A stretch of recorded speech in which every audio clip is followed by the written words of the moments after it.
Saya ingin share apa yang dipelajari Calvin ya tentang perjamuan kudus yang kita percaya. Ya, tulisan Calvin memang bukan firman Tuhan, clear ya, tapi yang dia pelajari ini adalah prinsip kebenaran daripada firman Tuhan. Perhaps poin yang paling penting yang ditekankan di dalam pembahasan Calvin tentang Lord Supper yaitu tentang union with Christ, ya, union with Christ. Ini adalah special fruit dari perjamuan kudus kalau menurut Calvin. Ini adalah buah yang khusus di dalam perjamuan kudus. Sekali lagi, tradisi ini bukan tradisi yang original dari Calvin. Hampir semua teolog yang Alkitabiah akan mengajarkan gambaran seperti ini. Misalnya kalau kita baca di dalam Roma pasal yang ke-6 ya, juga tulisan Paulus. Bukankah kita telah mati bagi dosa? Bagaimana kita masih dapat hidup di dalamnya? Atau tidak tahukah kamu bahwa kita semua yang telah dibaptis dalam Kristus ini tentang baptisan maksud saya, dibaptis dalam Kristus telah dibaptis di dalam kematiannya. Dengan demikian kita telah dikuburkan bersama-sama dengan Dia oleh baptisan dalam kematian supaya sama seperti Kristus telah dibangkitkan dari antara orang mati oleh kemuliaan Bapa. Demikian juga kita akan hidup dalam hidup yang baru. Ya. Nah, kalau sudah membaca dalam bagian ini ya, ini sakramen baptisan di situ. Image yang dipakai di situ, gambaran atau metafor, ini adalah kematian bersama dengan Kristus yang juga sebetulnya ya, merupakan satu metafor yang bisa dipakai juga untuk menunjukkan Lord Supper, being one body with Christ. Kita ini dicangkokkan ya, kita menjadi satu tubuh dengan Kristus melalui iman, bukan tanpa iman, ya, di dalam belas kasihan dan kedaulatan Allah. Apa itu artinya? Sama seperti anggur itu menjadi satu ya, masuk ke dalam kehidupan kita lalu menjadi satu dengan kita. Demikian juga waktu kita mengatakan darah Yesus Kristus itu kita minum di dalam pengertian yang rohani, maka kehidupannya itu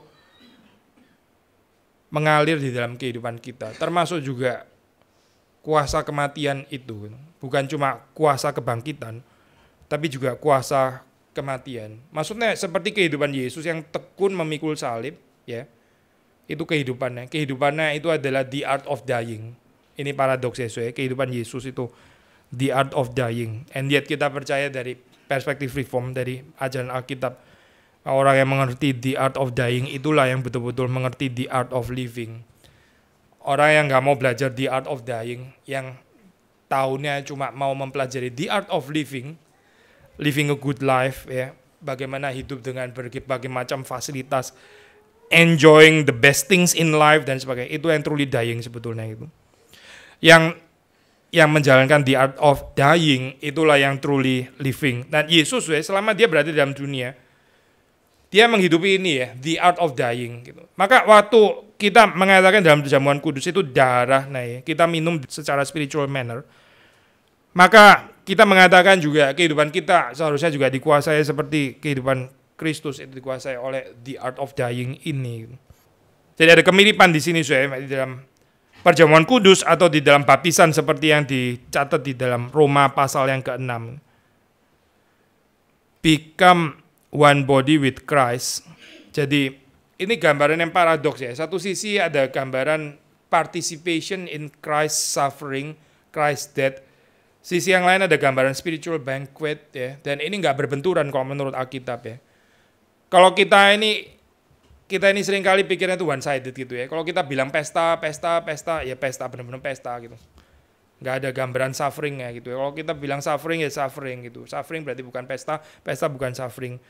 Tapi dalam perjamuan kudus ini yang menarik kan ini ini kita bisa bilang ini pesta, tapi ini kita bisa bilang fellowship, persekutuan dengan penderitaan Kristus. Kita juga bisa bilang kalimat itu juga. Kita juga bisa bilang ini juga persekutuan dengan kebangkitan Kristus juga. Persekutuan di dalam penderitaan Kristus, persekutuan di dalam kebangkitan Kristus. Seperti yang dikatakan di dalam Roma pasal 6 tentang baptisan, ya, yaitu kebangkitan bersama dengan Kristus. Nah, union with Christ ini di dalam beberapa scholar Calvin, at least mereka argue bahwa ini senternya daripada teologi Calvin ya, daripada teologi Calvin. Salah satu center kalau mau dipilih, ini salah satunya yang bisa sangat cocok, layak menjadi kandidat ya ini, union with Christ ya, unio cum Christo. Jadi di dalam perspektif ini, semua yang diajarkan Calvin itu sebetulnya menuju ke sana, fokusnya itu menuju ke sana. Mystic union with Christ. Bagi saya, waktu kita bicara tentang kekayaan gitu, kita nggak bisa bicara kekayaan without Kristus. Saya nggak tertarik dengan membicarakan kekayaan cuma di dalam pengertian kita mesti jadi orang generous dan sebagainya. Itu nggak harus jadi Kristen saja, orang generous ya sudah belajar dari orang di luar saja gitu. Atau menjustify kepelitan kita lebih nggak tertarik lagi. Apa alasan dasar theological foundation bahwa betul bahwa saya ini mesti hidup hemat alias pelit itu lebih nggak tertarik lagi. Yang kita tertarik waktu kita bicara kekayaan itu adalah kita bicara Kristus sebetulnya. Kekayaan itu sebetulnya Kristus gitu. Kalau di dalam pengertian Paulus mendapatkan Kristus, yang lain itu seperti sampah gitu. Kalau kita bertumbuh di dalam kehidupan kita ya, ini harusnya perkataan yang sounds radikal ini ya.